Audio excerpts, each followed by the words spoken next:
Now here again with Jaime Martinez, our Village Director of Planning, and part of his role is to work closely with our land use boards, and one of those is the ZBA, the Zoning Board of Appeals, right? It just occurred to me, I would just always say ZBA, Zoning Board of Appeals, which has a unique role in village, in the village review process and the land use process. And so what can you tell us about the ZBA? What is its role?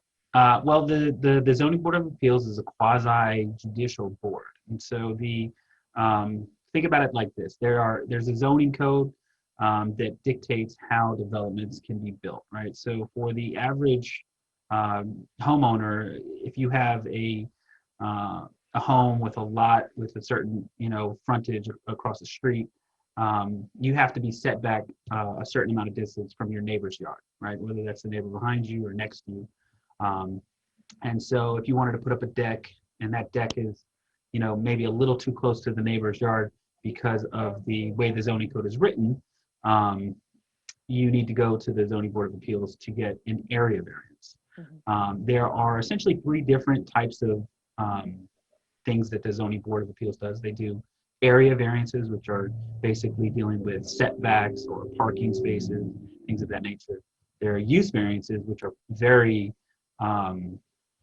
difficult types of variances to get, and that's where you want to convert something from one type of use to another. That's like going into a single-family district and requesting to be allowed to do an additional unit. So turning that use from a single-family use to a two-family use, or taking a property that is zoned as residential and converting it to a commercial use, or more commonly what we see is seeing a commercial use turned into a residential use in a commercial district. And the third item that you can do is an interpretation.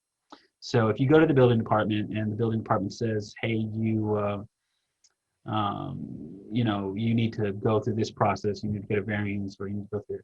If you disagree with the determination of the building inspector, who is the chief reviewing body, essentially the chief interpreter of the zoning code for the Village of Ossining, then you can go to the Zoning Board of Appeals and you can say, well, I disagree with him or her, and I would like to know if I can get an interpretation to see whether or not the Zoning Board of Appeals agrees with the building inspector's interpretation or not. So in that sense, like I said before, it's a quasi-judicial board. The applicants will come, they'll present their case, they'll go through an environmental review process.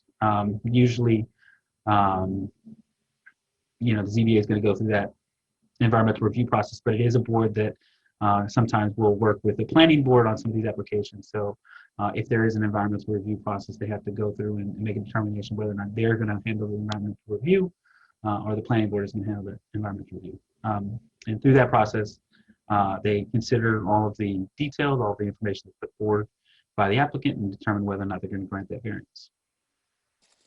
So how has the ZBA impacted the community? Well, it's actually impacted quite a lot. So the funny thing about zoning is that zoning is not a new concept for any of us, but it is newer than the majority of the housing stock here in the village, right? So most of the village was built, I would say probably between 1870 and 1930, 1940, right? The bulk of the housing stock.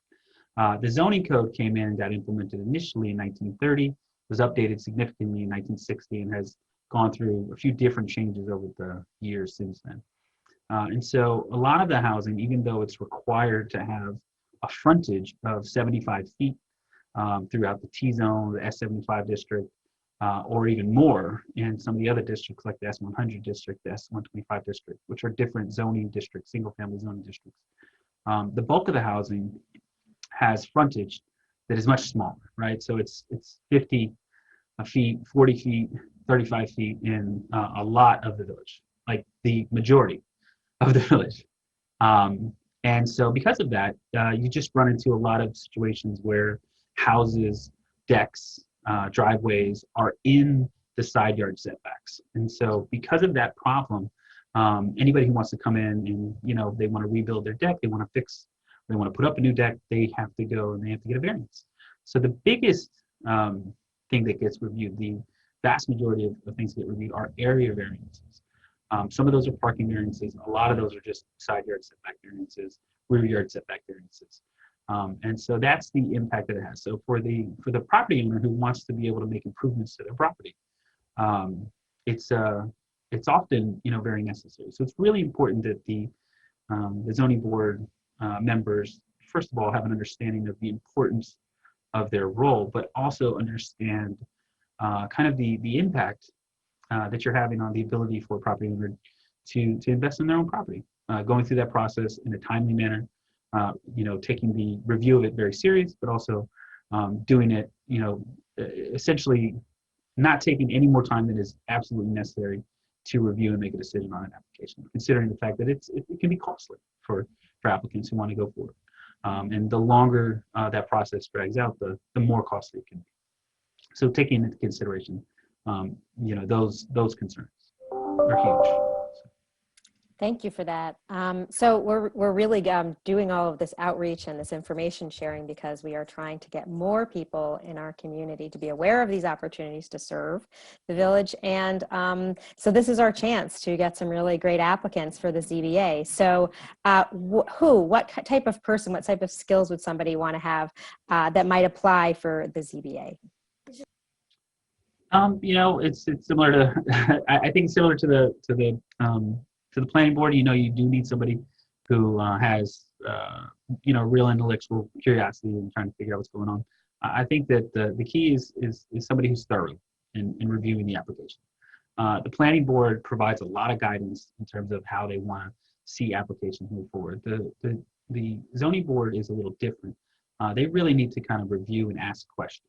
So, when you get an applicant, they can come in with a simple area variance application. There's not a lot to look at. You just, you get the survey, you get the kind of details, and you sort of ask a few questions and go through the process.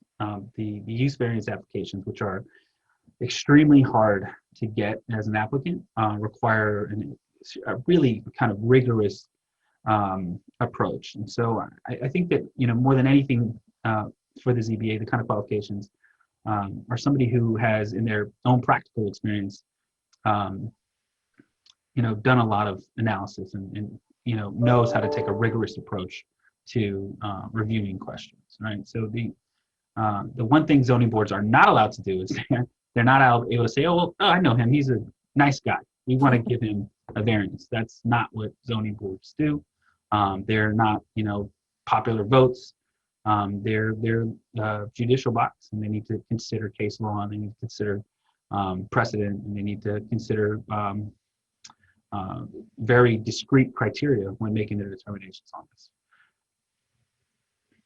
Well, thanks for that. And it sounds like somebody can be rigorous and intellectually curious in whatever industry they work in, even though it's a quasi-legal body, the ZBA. You don't have to be an attorney. We actually have land use attorneys that are there to help support and answer legal questions. So you really just want somebody who's willing to roll up their sleeves and learn a little bit about each given case and ask some thoughtful questions and bear in mind what the parameters are that they have to consider. That's correct. So, well, thank you very much, Jaime, for giving us some insight into the role of the ZBA. I look forward to meeting our newest candidates or the folks who ultimately get appointed to the ZBA. It's an important position in the village, and we're really grateful to have so many people who have served over the years and look forward to some new voices being part of this very important process. Thank you. I look forward to working with you. Excellent.